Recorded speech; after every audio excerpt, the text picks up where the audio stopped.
अस्सलामुअलैकुम स्टूडेंट्स, आज हम स्टार्ट करेंगे क्लास 9th के MCQs। मूव करते हैं फर्स्ट MCQs की तरफ। Everything in HTML is identified on the basis of. Everything यानी हर चीज़ HTML में आइडेंटिफाई की जाती है किन के ज़रिए? तो टैग्स, ऑप्शन सी, ब्रैकेट के ज़रिए नो, टाइटल के ज़रिए नो, इमेज के ज़रिए नो। तो करेक्ट ऑप्शन इसका है ऑप्शन सी, टैग्स के ज़रिए हर चीज़ को डिस्क्राइब किया जाता है in the HTML document. The output of HTML code is visible in. जो आउटपुट होता है HTML कोड का वो कहाँ विजिबल होता है? नोटपैड पर, फाइल पर। नोटपैड पर तो आप लिख सकते हैं उसको, ठीक है, या फाइल पर, स्प्रेडशीट पर, या ब्राउज़र पर। तो इसका करेक्ट ऑप्शन है ऑप्शन सी, ब्राउज़र पर। जो आउटपुट होता है आपके HTML डॉक्यूमेंट के कोड का वो आपको कहाँ रिप्रेजेंट किया जाता है? ब्राउज़र पर। Name of a web page can be given using dash tag. Name of a web page, name जो होता है वेब पेज का वो किस टैग के ज़रिए रिप्रेजेंट किया जाता है? जो name of the web page है तो वो टाइटल टैग के ज़रिए। ऑप्शन बी इसका करेक्ट ऑप्शन है कि टाइटल टैग के ज़रिए आप name of the web page represent करते हैं। Main part of a document are arrange in dash tag.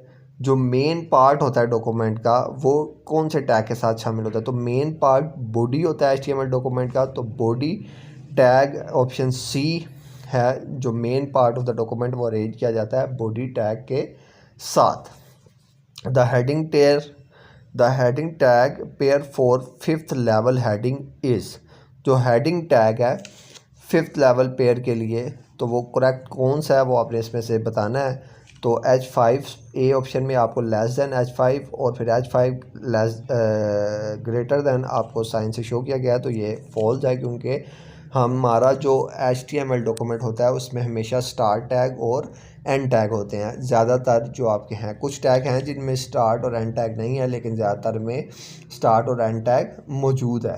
तो इसका करेक्ट ऑप्शन बनेगा ऑप्शन डी, जिसमें देखें H5 फिर लेस देन H5 के साथ स्टार्ट भी टैग को किया गया है और एंड भी टैग को किया गया है।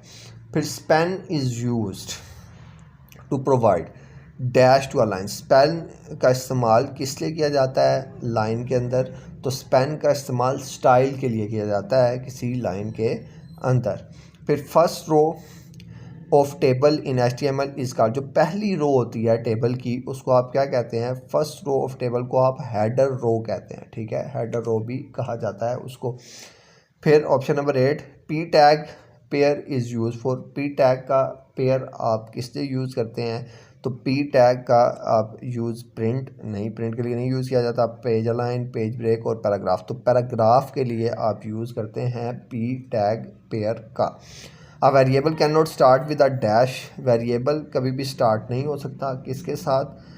अल्फ़ाबेट के साथ, नंबर के साथ, करैक्टर के साथ या स्ट्रिंग के साथ। तो नंबर के साथ कभी भी अल्फ़ाबेट जो आपका वेरिएबल होता है वो स्टार्ट नहीं हो सकता। फिर उसके बाद the first value assign. The first value assign to a variable after declaration is called. जो पहली वैल्यू असाइन की जाती है किसी वेरिएबल को आफ्टर डिक्लेयर, उसको डिक्लेयर करने के बाद, तो वो कौन सी है? Beginning value, starting value, initialisation या सब्स्टिट्यूशन। तो इनिशियलाइजेशन इसका करेक्ट ऑप्शन है। उम्मीद है आपको ये शॉर्ट से MCQs समझ आ गए होंगे। मिलते हैं नई वीडियो में, तब तक के लिए अल्लाह हाफिज़।